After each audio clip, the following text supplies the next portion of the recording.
इधर राधिका ने सभी का अपने गाने से दिल तो जीत लिया था, लेकिन उसके साथ ही उसने अपने दुश्मन भी खड़े कर लिए थे। निशा पहले तो राधिका का गाना सुनकर और उसके बाद उसको और सोनाली को एक साथ बात करता देखकर ये समझ गई थी कि आने वाले वक्त में वो निशा के लिए खतरा बन सकती थी। इसलिए बेहतर यही था कि वो उससे पहले ही उसे नीचा दिखाना शुरू कर दे ताकि उसका कॉन्फिडेंस गिर जाए। इसलिए निशा ने उसे बुली करना शुरू कर दिया। सबसे पहले उसने राधिका से झाड़ू पोछे लगवाए, लेकिन हद तो तब हो गई जब उन्होंने राधिका को फिजूल में परेशान करना शुरू कर दिया। जसबीर और मुदिता ने बेकार में फर्श गंदा कर दिया और राधिका को मन महसूस कर फिर से फर्श साफ करना पड़ा। देखो, अब तुम इसे पार मत करना, 5 से 6 मिनट में ये सब सूख जाएगा। अगर तुम लोग फिर से इसे गंदा करोगे ना तो मैं अब की बार इसे साफ नहीं करने वाली हूं, राधिका ने थोड़ा सा गुस्से में उन दोनों से कहा। वो समझ गई थी कि ये दोनों उसके खिलाफ साजिश करने की कोशिश कर रहे थे और फिजूल में ही उसे परेशान कर रहे थे, लेकिन वो इतनी आसानी से राधिका की बात सुनते हुए नजर नहीं आ रहे थे। जैसे ही वो ऐसा कुछ बोली, निशा ने उसे मुस्कुराते हुए देखा और अचानक उसके हाथ से थोड़ा सा सॉस नीचे गिर गया। उसके बाद मुदिता के हाथ से आलू के चिप्स नीचे गिर गए और पूरा फर्श फिर से गंदा हो गया। ओह सॉरी, मुझसे तो गलती हो गई, लेकिन तुम्हें अभी इसे फिर से साफ करना पड़ेगा नई लड़की, निशा ने फिर से मुस्कुराते हुए कहा। भले ही राधिका का स्वभाव चाहे कितना भी अच्छा हो, लेकिन फिर भी इस बार वो निशा को गुस्से से घूरे बिना नहीं रह पा रही थी। उसने कुछ नहीं कहा और फिर से पोछा लेकर दरवाजे से बाहर जाने लगी। रुको, निशा ने फिर से चिल्लाते हुए कहा। उस खाली कमरे के अंदर उसकी आवाज गूंज गई। वो अपनी ही आवाज सुनकर चौंक गई थी, लेकिन राधिका रुकने का नाम नहीं ले रही थी। तुम्हारे कान खराब हैं क्या? ठीक इसी वक्त राधिका को अपने पीछे से किसी के पैरों के आने की आवाज सुनाई दी। जैसे ही राधिका पीछे मुड़ी, उसने देखा कि उसकी गर्दन में एक हाथ आकर लिपट गया। बदतमीज कहीं की, तुम किसे अपनी अकड़ दिखा रही हो? तुम जैसी फटीचर लड़की की हिम्मत कैसे हुई कि तुम मुझ जैसी लड़की को आंख दिखाओ? तुम्हें क्या जिंदा रहने का शौक नहीं है?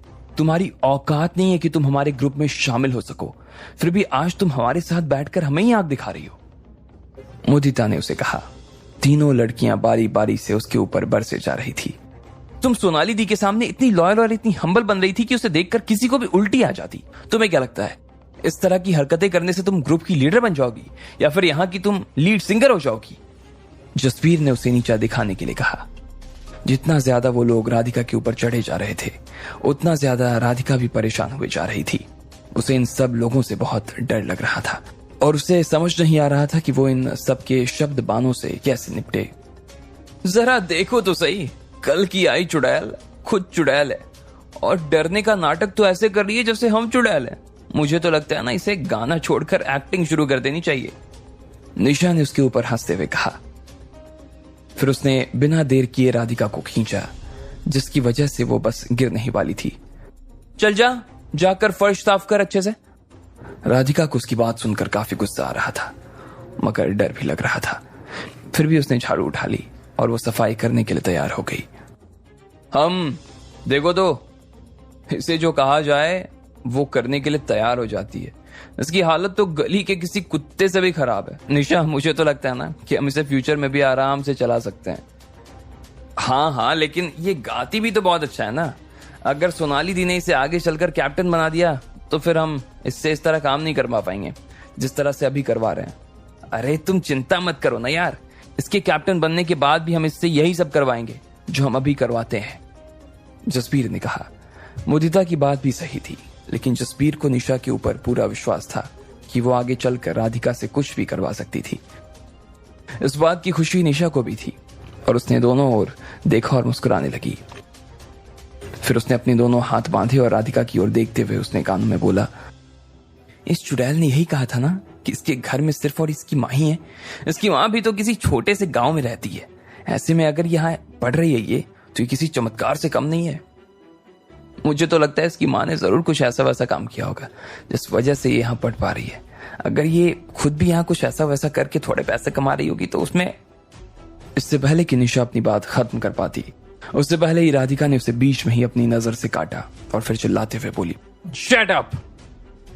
उसकी आंखों में जैसे अंगार चमक रहे थे और वो गुस्से भरी नजर से निशा की ओर देखे जा रही थी। फालतू बकवास करने की ना जरूरत नहीं है चुड़ैल। तू यहाँ हमारे सामने खड़ी है तो तुझे क्या लगता है कि तुझे बहुत पर आ गए हैं? निशा के मुंह से भी ये शब्द गोली की तरह निकले और वो फिर से गोली की रफ्तार से राधिका की ओर बढ़ रहे थे। अच्छा, तो तेरी माँ तेरा वीक पॉइंट है ना? तो सुन, तेरी माँ तेरे से भी बड़ी चुड़ैल है जो कि अपने गांव की हर मर्द के साथ में। निशा ने अपनी बात खत्म भी नहीं की थी और उससे पहले ही राधिका के पेट में कसकर लात मार दी। मेरी माँ के बारे में बात करने की तेरी हिम्मत कैसे हुई? इधर से राधिका ने भी उबलते हुए कहा और जोर से चिल्लाने लगी। उसके बाद उसने निशा का पैर पकड़ा और उसे जोर से खींच दिया। निशा इतनी जोर से जमीन पर गिरी कि उसके गिरने पर से ही जोर की आवाज आई। जब से राधिका छोटी थी तब से ही वो और उसकी माँ एक दूसरे के साथ थे, एक दूसरे के सहारे थे। उन दोनों का पूरे गांव में कोई नहीं था। वो इस बात को अच्छी तरह से जानती थी कि उसकी माँ ने उसे पालने पोसने में कितने मुश्किल सहे हैं, कितने पापड़ बेले हैं, कितनी मुश्किलों से उसने अपने कंधे पर उठाने के बाद उसकी माँ यहाँ तक पहुंच पाई है कि वो अपनी बेटी को देश की सबसे अच्छी यूनिवर्सिटी में पढ़ा सके। जब निशा ने देखा कि राधिका ने उसे जमीन पर पटक दिया तब जसबीर और मुदिता तुरंत उसे उठाने के लिए उसके पास चले आए। साली चुड़ैल, तेरी हिम्मत कैसे हो गई मुझे हाथ लगाने की? लगता है तुझे अपनी मौत के पास जाना है ना? मारो साली को। निशा ने गुस्से में जसबीर और मुदिता की ओर देखते हुए कहा। उसके सिर पर चोट लग गई थी और वो उस पर हाथ रखकर उसे सहला रही थी। तब तक जसबीर और मुदिता ने उसे उठाकर खड़ा किया। निशा जैसे ही खड़ी हुई वो फिर से राधिका को मारने के लिए भागी। राधिका उससे नहीं लड़ सकती थी, उसके अंदर सच में इतनी जान नहीं थी, इसलिए उसने एक आध हाथ मारने के बाद उसने अपना सिर अपने हाथ से ढक लिया और वो नीचे बैठ गई। निशा और बाकी के दोस्त हाथ चलाए जा रहे थे। वो राधिका को इतना मार रहे थे कि उनके हाथ रुकने का नाम नहीं ले रहे थे। उसके हाथ और उसके कंधों को उन्होंने मार मार कर लाल कर दिया। जसबीर ने एक लात मारी तो राधिका जमीन पर गुड़क गई। बाकी सब लोग अपनी लातों के साथ उसके ऊपर कूद पड़े थे और उसके सिर पर, पेट पर और पैरों पर लात बरसाए जा रहे थे। बस करो! तभी पीछे से किसी के चिल्लाने की आवाज आई और निशा और उसकी बाकी साथियों को किसी ने धक्का दे दिया। वो धक्का इतनी जोर से लगा कि तीनों लड़कियां थोड़ी दूर पर जाकर गिर गई। मिली, हमारे बीच में पड़ने की जरूरत नहीं है, अपने काम से काम रख, निशा ने मिली की ओर घूरते हुए कहा। मिली ने उन लोगों को पीछे से धक्का दे दिया था। तुम सब बहुत आवाज कर रहे हो, ये प्रैक्टिस रूम है और यहां पर ना मुझे शांति चाहिए, मिली ने कहा।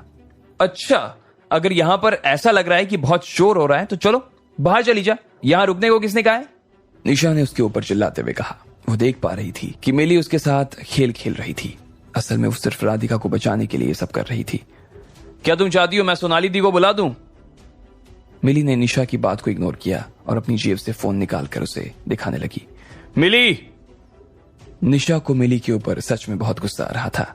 मारे गुस्से के उसके सांसें फूली जा रही थी। अगर सोनाली को इस बारे में जरा भी खबर लग जाती तो उन सब की हालत खराब हो सकती थी। निशा ने राधिका की ओर देखा और फिर दबी हुई लेकिन गुस्से भरी जुबान में कहा, चुड़ैल सुन, अगर तूने इन सब के बारे में सोनाली दी या उनसे कुछ भी कहने की कोशिश की ना तो मैं तेरी हालत खराब कर दूंगी। चलो रे! सोनाली ने मिली को घूरा और फिर बाकी लड़कियों के साथ वहां से निकल गई। इधर जब निशा और उसकी चमचियां वहां से निकल रही थी तब जाकर मिली ने राहत की सांस ली। फिर वो पीछे घूमी और राधिका की ओर देखने लगी। राधिका जमीन पर नीचे गिरी हुई थी।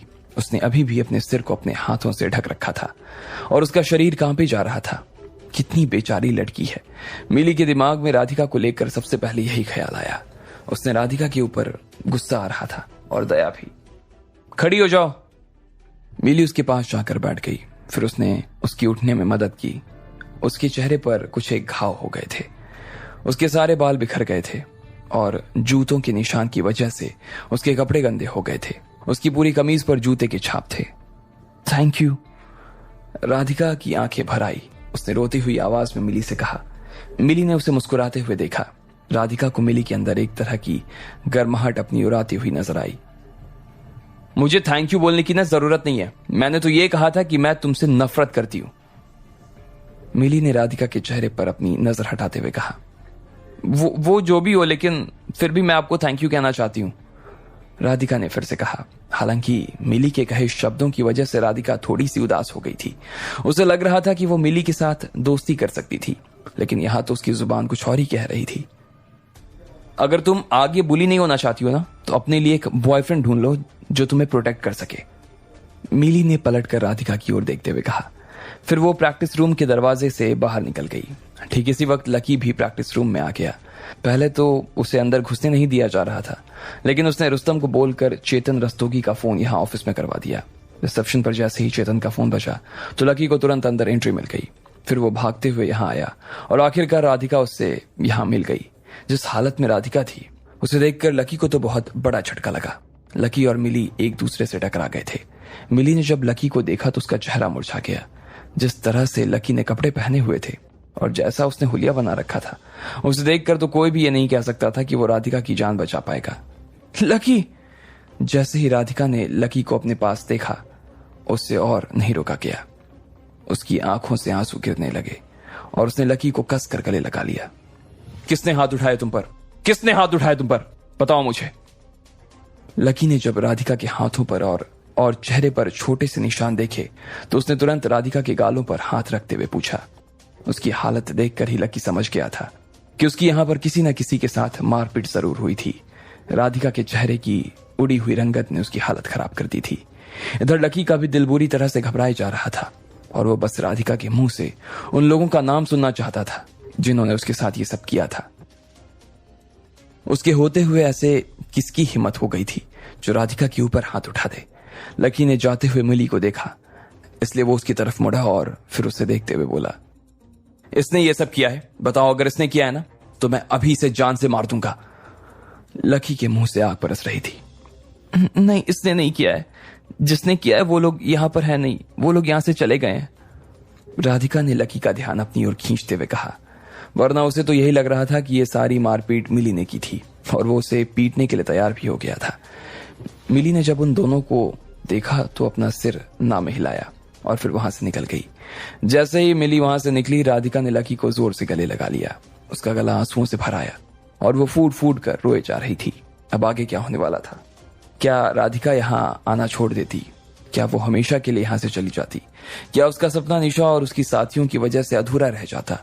आपको क्या लगता है, क्या होंगे इन सभी सवालों के जवाब? कमेंट बॉक्स में कमेंट करके हमें जरूर बताएं और सभी सवालों के जवाब को जानने के लिए सुनते रहिए सिर्फ पॉकेट एफएम पर।